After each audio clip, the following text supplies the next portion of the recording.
Admiral Jake Martinez stood on the bridge of his flagship, watching the stars through the main screen. The human fleet called Terra's Wrath moved slowly through space near the outer colonies. It was supposed to be a normal patrol day. Pirates sometimes attacked the mining ships out here, and smugglers tried to sneak past the border guards. Jake had done this job for 15 years, thought he had seen everything. Lisa Park sat at her station, watching the communication screens. She was good at her job. Her ears could pick up signals that others missed. Today, something was different. The screen showed lines and patterns she had never seen before. They were not from human ships or known alien traders. Admiral Lisa called out, "I'm getting something strange on the quantum band. It's not pirates or miners." Jake walked over to her station. He looked at the patterns on her screen. They moved in ways that seemed almost alive. How far away? About 6 hours at current. Speed. The signal is weak and breaking up. Jake thought for a moment. His job was to protect the colonies, but this could be important. Change course. Take us to investigate. The fleet turned toward the signal. Jake's ships were built for war. They had thick armor and powerful guns. Earth had learned long ago that space was dangerous. Humans built their ships to fight and survive. Captain Ben Foster commanded one of the smaller ships in the fleet. He was a good soldier who had fought in 3 different wars. When Jake called him, Ben knew something big was happening. "Ben, I want you ready for a boarding mission," Jake said over the comm. "We don't know what we're going to find." "Yes, sir." "My team will be ready."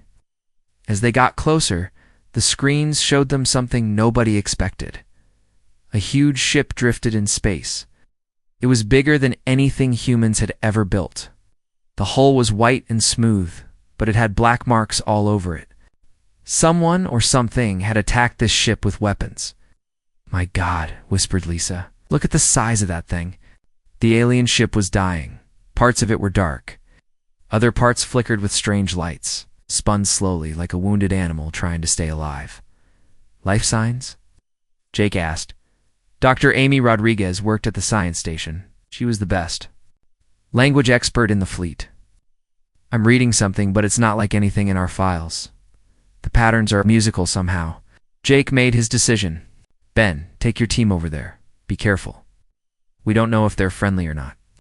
Ben and 6 other humans put on their spacesuits and took a small ship to the alien vessel. The alien ship's hull was strange up close. It looked like crystal.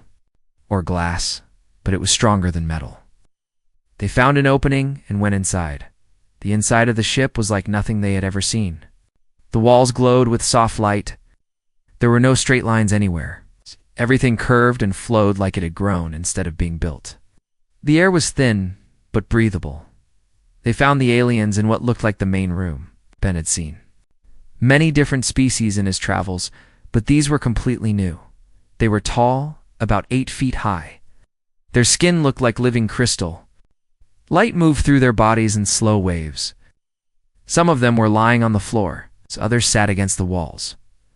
One of the aliens saw the humans and made a sound. It was not talking. It was more like singing, but sad and tired. The sound made. Ben feels sorry for them without knowing why. "Admiral, we found survivors," Ben reported. "They're not human, but they're definitely alive. Some look hurt." Back on Terra's Wrath, Amy worked fast to set up the translation computer. The alien sounds were complex, but she started to find patterns. After an hour, she had a basic understanding. "I think I can talk to them," Amy told Jake. Jake went to the alien ship himself. He wanted to meet these beings face to face. When he saw them, he understood why Ben had sounded worried. The aliens looked like they were dying. Their crystal skin was cracked. Their lights were dim. The largest alien tried to stand when Jake entered.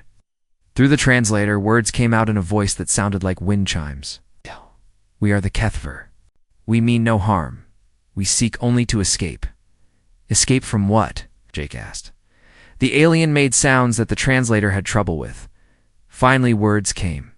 "The harvest. They consume everything. They have taken our worlds, our people. We are all that remains." Other Kethver gathered around their leader. They all looked scared and tired. Jake had seen refugees before, but never like this. How many of you are there? 312 on this ship. Once we were millions. Jake felt something cold. In his stomach? Whatever had done this to the Kethver was beyond anything humans had faced. What is this harvest? The Kethver leader made more sounds. When the translation came, Jake wished he had not asked. They eat worlds. They eat stars. They eat life itself. Nothing stops them. They grow stronger with each system they consume. We have run for 40 years. No species will help us. All fear the harvest too much. Jake looked around at the dying aliens. These beings had been running for decades with nowhere to go. They expected humans to turn them away too. What if we don't run? Jake asked. The Kethver leader stared at him. The lights in its body flickered faster. You do not understand. Harvest cannot be fought. They are too strong, too many. Jake smiled, but it was not a happy smile. It was the smile of a human who had decided to fight against impossible odds. Maybe it's time they met someone who fights back. Dr. Nick Sullivan had never worked with aliens before, but he was learning fast. The Kethver had been brought to the medical bay of Terra's Wrath. Their crystal bodies were fascinating and strange. Nick ran his medical scanners over them while Kate Morrison studied their ship's technology. Their bodies are part organic, part mineral, Nick told Admiral Martinez. I've never seen anything like it. They don't eat food like we do. They absorb energy directly from their ship's power source. Kate looked up from her workstation. She had been inside the Kethver ship for hours, trying to understand how it worked. Admiral, their technology is incredible. Their ship repairs itself. The power source is some kind of controlled star. We're dealing with a civilization much older than ours. Jake nodded. If the Kethver were this advanced and still running scared, the harvest must be truly dangerous. What can you tell me about this enemy they're facing?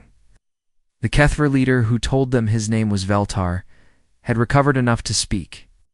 Through Amy's translator, he began to share his people's memories. The Kethver could project their thoughts as images. What they showed the humans was terrifying.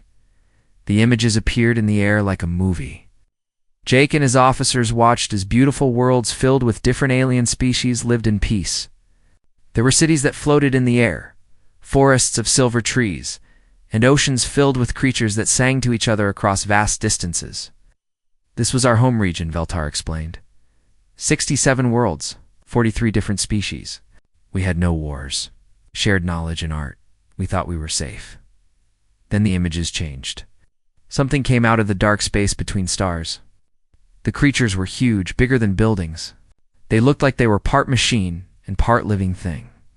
They had too many teeth and too many arms. Where they touched the ground, everything died. The harvest, Veltar said. They came without warning. They did not want to talk or trade. They wanted only to consume. Ryan Clark, the fleet's intelligence officer, studied the images carefully. He had fought in many battles and knew how to read enemy tactics. How do they fight? What weapons do they use? The images showed the harvest. Attacking. They did not use ships like humans did. Instead, they were the ships. The creatures flew through space and landed on planets like living meteors. Once on the ground, they ate everything. Plants, animals, even the dirt itself. They grow stronger with each world they take, Veltar continued. The more they consume, the bigger they become. Some are now the size of moons. Lieutenant Commander Greg Davis had been quiet during the presentation.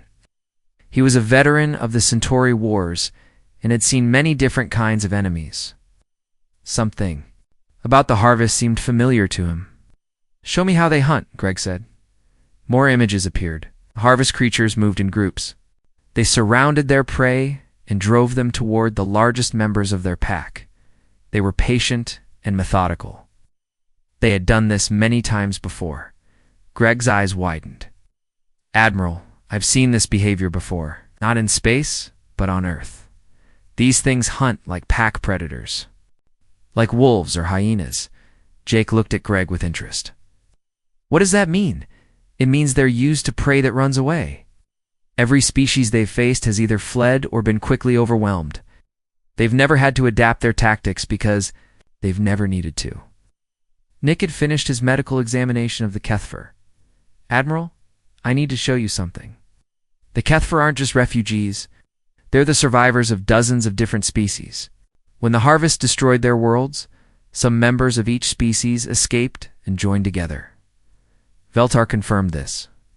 We saved who we could, the Crystal Singers, the Void Swimmers, the Light Weavers, all of us together in our ships, running from system to system. Kate had been listening while working on the alien technology. How long have you been running? 43 years. We have lost many ships, many friends. We are tired of running, but we do not know how to fight such creatures. Admiral Martinez made a decision that would change everything. Instead of taking the Kethfer to human space for safety, he chose to learn more about the enemy. I want to see one of these harvest creatures up close, Jake announced. We need to understand what we're dealing with. His officers looked at him like he was crazy. Ryan Clark spoke first. Sir, that's extremely dangerous. If the harvest finds us, they'll track us back to human space. Maybe, Jake said. But if we don't learn how to fight them now, they'll find us eventually anyway. The Kethfer said they consume everything. It includes us. Veltar made sounds of distress. You do not understand the danger. The harvest has consumed entire star systems. They have destroyed civilizations that lasted millions of years. Your species is young. You should run while you can. Greg Davis stepped forward. With respect, Veltar, running hasn't worked very well for anyone so far. Jake nodded. Greg's right. Every species the harvest has faced has tried the same thing. They run, they hide, they get picked off one by one. Maybe it's time to try something different. What are you suggesting? Nick asked. Jake's smile was cold and determined. I'm suggesting we stop acting like prey. The Kethfer have shown us that the harvest expects fear and submission. What if we give them something they've never seen before? Kate looked up from her work. What's that? A fight? The idea was crazy, but Jake could see his officers starting to think about it. Humans had always been fighters. Earth was a dangerous world that had taught them to be tough. Maybe that was exactly what the galaxy needed. Veltar's crystal body flickered with worry. Your species will be destroyed. The harvest cannot be defeated. And Jake put his hand on the alien's shoulder. Veltar, every predator can be beaten. You just need to know how they think and be willing to fight smarter than they do. And if you are wrong. Jake looked out at the stars. Then we'll die fighting instead of running. But at least we'll make them work for it. Tony Garrett had been building weapons for 20 years, but he had never worked with alien technology before. The Kethfer power systems were amazing. They could channel energy in ways that human science barely understood. Tony worked day and night to combine their technology with human weapons. The problem is compatibility, Tony explained to Admiral Martinez. Their energy systems are smooth and flowing. Our weapons are built for quick, hard hits. It's like trying to mix water with fire. Kate Morrison joined the conversation. She had been working with the Kethfer engineers for weeks. What if we don't try to mix them? What if we use both systems separately, but at the same time? Tony's eyes lit up. You mean hybrid systems? Human weapons powered by Kethfer energy, but controlled by human targeting computers? Exactly. The aliens have the power. We have the aggression. Brian. Admiral Martinez approved the plan. Soon, human ships were being rebuilt with new weapons. The work was slow, but it was worth it. The first test firing destroyed an asteroid that was twice the size of the target they had aimed for. Meanwhile, Pilot Commander Megan Torres was teaching the Kethfer how humans fought in space. The aliens were excellent pilots, but they only knew how to run away or defend themselves. They had never learned to attack. Watch how we move, Megan told Veltar and the other Kethver pilots. We don't fly in straight lines. We don't follow rules. We make the enemy guess what we're going to do next. The Kethver were confused by human tactics. When they flew, they moved in beautiful formations. Every ship knew exactly where every other ship would be. It was like watching a dance. Your flying is very pretty, Megan said diplomatically. But pretty formations make easy targets. In a real fight, you need to be unpredictable. She showed them how human fighters attacked. They came from different directions at once. They used asteroids and debris as cover. They hit hard and fast, then disappeared before the enemy could hit back. "This seems chaotic," one of the Kethver pilots said through the translator. "That's the point," Megan grinned. "Chaos confuses the enemy. If they can't predict what you're doing, they can't prepare for it." Marine Colonel Sam Hughes was having his own challenges. He was trying to teach the Kethver how to fight on the ground. The problem was that the aliens had never fought a ground battle in their lives. "You're too gentle," Sam told a group of Kethver warriors. "I know your people are peaceful, but the harvest isn't going to be polite. They're going to try to kill you." Kethver were tall and strong, but they moved carefully. They didn't want to hurt anything, even in practice. Sam had to completely change how he taught fighting. "Forget everything you know about being nice," Sam said. "When the harvest comes, being nice will get you eaten. You need to think like predators." It was hard for the Kethver to understand. Their entire culture was built on cooperation and harmony. The idea of deliberately hurting another living thing was foreign to them, but they were learning. Slowly, they began to understand that sometimes violence was necessary to protect the innocent. The crystal beings were actually much stronger than humans when they put their minds to it. Their harmonic abilities could shatter metal and disrupt electronic systems. "You've been thinking of your voices as communication tools," Sam explained. "But sound can be a weapon too. Show me your loudest war cry." When the Kethver sang together in combat mode, the sound could break steel. Sam realized that humans and aliens fighting together would be much more dangerous than either species alone. Dr. Nick Sullivan made an important discovery while studying the harvest images. He called Admiral Martinez to the medical bay immediately. "Jake, I think I've found something important. Look at these biological readings from the harvest creatures." Nick showed him detailed scans of the alien predators. "See these neural patterns? They're not like any natural predator I've ever studied. These things have been modified somehow. They're part machine, but the biological parts show signs of artificial enhancement." "What does that mean?" "It means someone or something created the harvest. They didn't evolve naturally. They were designed to be the perfect consuming machines." "Admiral." Martinez felt a chill. "So there's something out there that builds planet-eating monsters as weapons. Maybe the harvest was created for a different purpose and got out of control. Either way, the important thing is that they're artificial. That means they might have weaknesses that natural predators wouldn't have." Kate Morrison had been listening to the conversation. "What kind of weaknesses?" Nick pulled up more data. "Artificial creatures are usually designed for specific conditions. They're perfect for what they were built to do, but they can't adapt as well as natural life forms. If we can force them to fight outside their design parameters, we might have a chance." This was exactly what Admiral Martinez wanted to hear. He called all his senior officers together for a meeting. "Here's what we know," Jake began. "The harvest are artificial predators designed to consume worlds quickly and efficiently. They expect their prey to run or submit. They've never had to adapt their tactics because they've never needed to." Greg Davis nodded. "So we need to make them fight in ways they're not designed for." "Exactly. Megan, your pilots will use hit and run tactics. Make them chase you into asteroid fields and debris zones where their size works against them. Tony, I want weapons that can hurt them, but don't follow any predictable pattern. If they're designed to counter normal tactics, we'll use abnormal ones. Sam, your ground teams will focus on mobility and surprise attacks. Don't try to hold territory. Hit them and move before they can respond."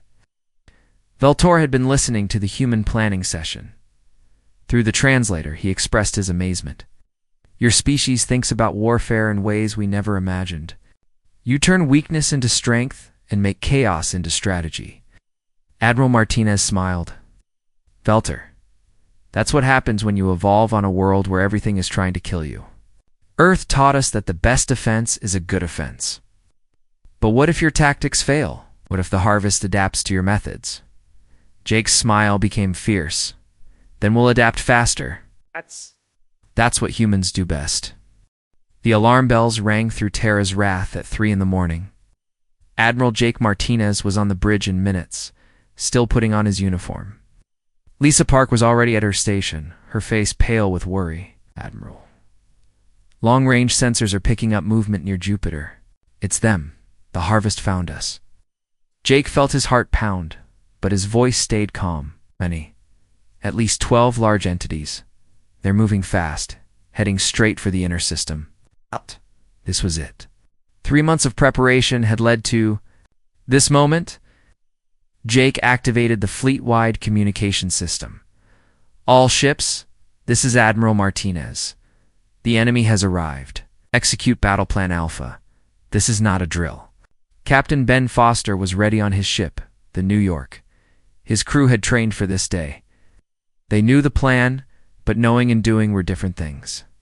When the first images of the harvest creatures appeared on the main screen, several of his crew members gasped. The harvest entities were even more terrifying in real life than in the Kethfer memories. They looked like massive sea creatures crossed with machines. Their skin was black and covered with spikes. They had too many eyes and mouths filled with metal teeth. The largest one was 3 miles long. "My God," whispered Ben's weapons officer.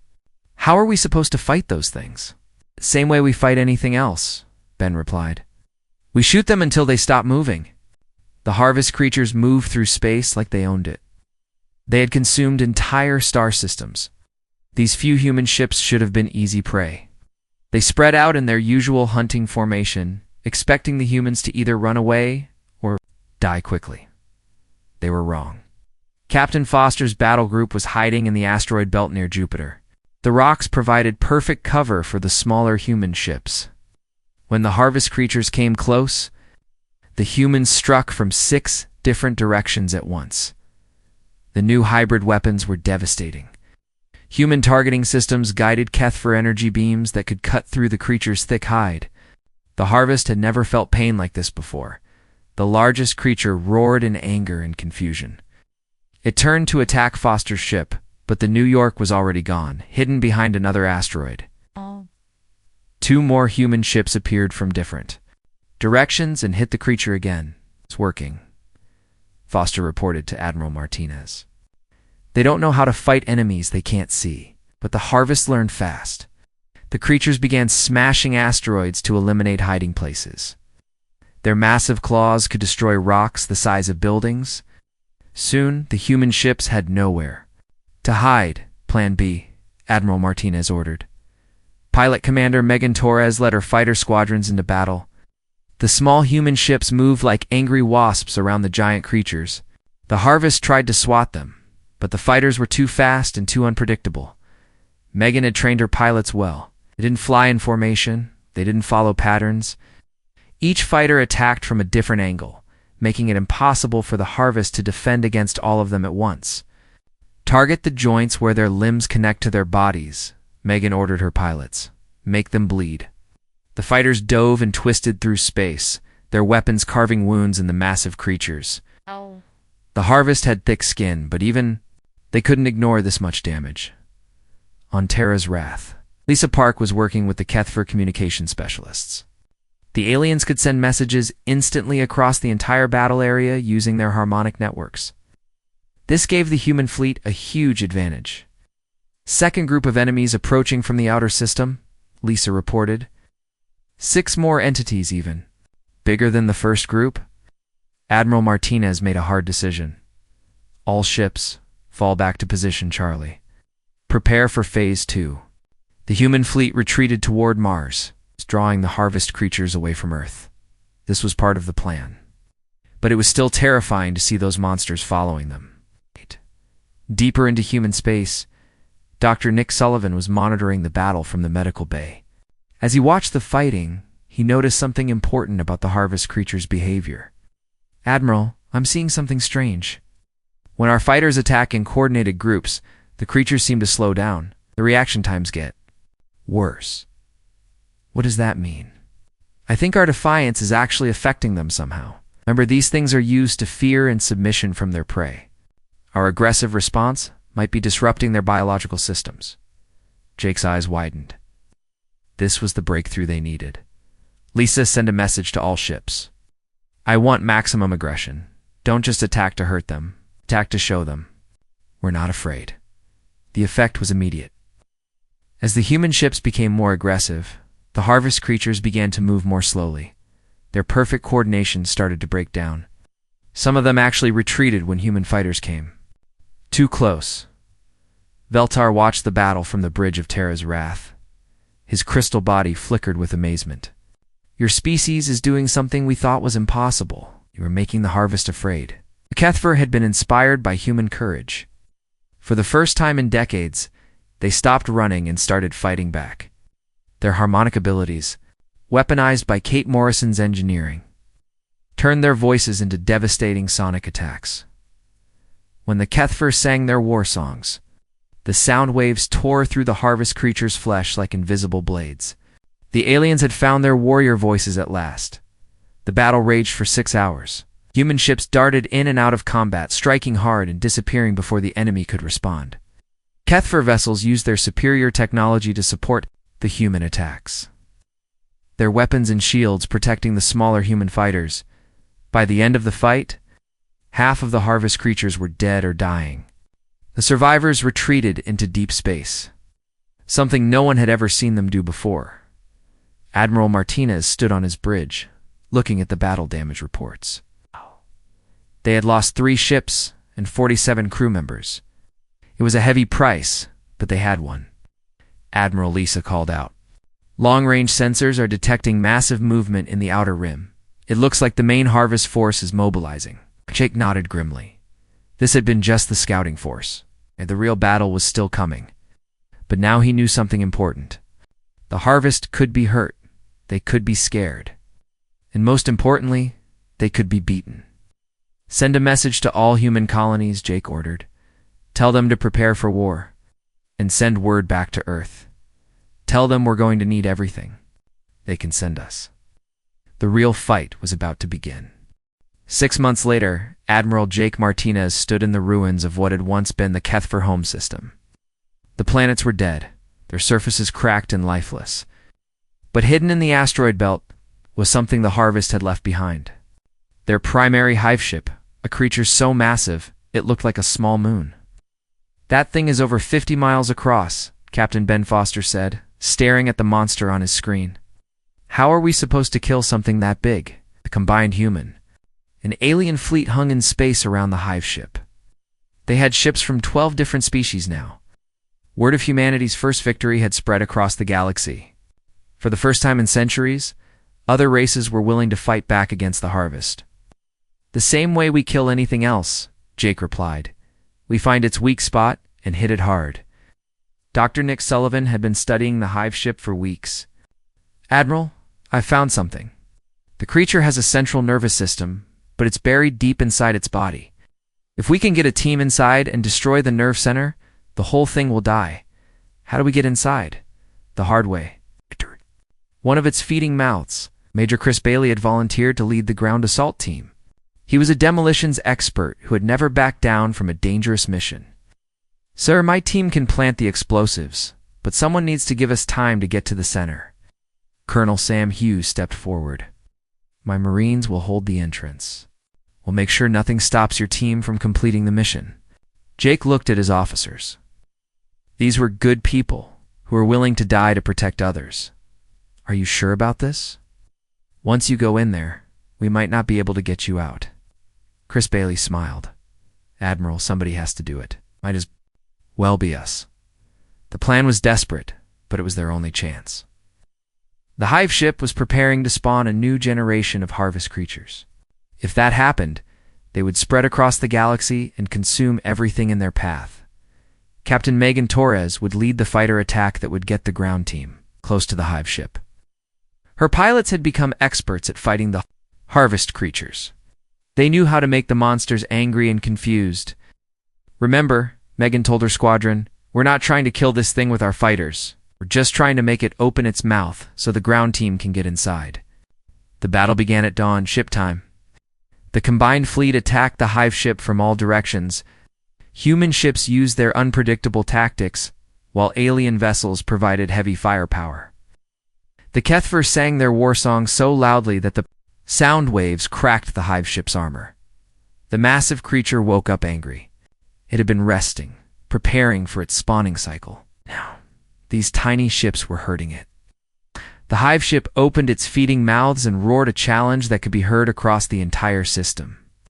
"That's our cue," Major Bailey said to his team. "Let's go kill this thing." Bailey's team flew their transport ship straight into the creature's mouth. It was like flying into a tunnel made of teeth and acid. The walls around them pulsed with alien life. Strange liquids dripped from the ceiling behind them. Colonel Hughes and his Marines set up defensive positions at the entrance. The harvest creature's immune system was already responding to the invasion. Smaller creatures that looked like living tumors crawled out of the walls to attack the intruders. "Contact front," Hughes called out as his Marines opened fire. "Looks like this thing doesn't want visitors?" Inside the hive ship, Bailey's team moved deeper into the creature's body. The passages were narrow and twisted. The air was thick and hard to breathe. Strange lights pulsed in the walls around them. "How much further?" asked Sergeant Lisa Chen, carrying a pack full of explosives. "According to the scans, about 2 miles, Bailey replied. "Stay close and watch for traps. This thing is designed to digest anything that gets inside." The walls around them began to close in. The hive ship was trying to crush the intruders, but Bailey's team was ready. They used small charges to blast through the narrowing passages, always moving toward the creature's heart. Outside, the space battle was getting worse. More harvest creatures had arrived to protect their hive ship. The combined fleet was outnumbered, but they fought with desperate courage. Admiral Martinez watched the battle from his bridge. "How long until Bailey's team reaches the target?" 20 minutes, sir," Lisa Park replied. "But I'm not sure we can hold out that long." The hive ship's weapons were devastating. Energy beams that could melt asteroids swept across space, destroying everything in their path. Human ships exploded in balls of fire, but more kept coming to take their place. Veltar stood beside Admiral Martinez, his crystal body glowing with determination. "Admiral, my people have a saying. The song that ends in silence is still worth singing." Jake nodded. "Even if we don't make it, we've shown the galaxy that the harvest can be fought." Deep inside the hive ship, Bailey's team finally reached the nerve center. It was a vast chamber filled with pulsing organic computers. The creature's brain was spread across the entire room, processing information from thousands of smaller harvests. Entities across the galaxy. "This is it," Bailey said. "Plant the charges on the main nerve clusters. We've got 5 minutes before this thing figures out what we're doing." His team worked quickly, placing explosives on the most important-looking parts of the alien brain. The hive ship was starting to realize what was happening. The walls began to secrete acid, trying to dissolve the intruders. "Charges set," reported Chen. "Timer is running." "Time to go," Bailey ordered. But as they tried to leave, the passages behind them sealed shut. The hive ship had trapped them inside. They were going to die with their enemy. "Colonel Hughes, this is Bailey. The charges are set, but we're stuck in here. Get your people out now." Hughes and his Marines fought their way back to their ships as the explosives countdown reached 0. The explosion that followed could be seen from the other side of the star system. The hive ship convulsed like a wounded animal. Its massive body twisted and writhed as its nervous system died. The creature that had spawned 1,000 worlds worth of destruction was finally dead. Across the galaxy, every harvest entity suddenly stopped moving. Without their hive ship's controlling intelligence, they became nothing more than mindless beasts.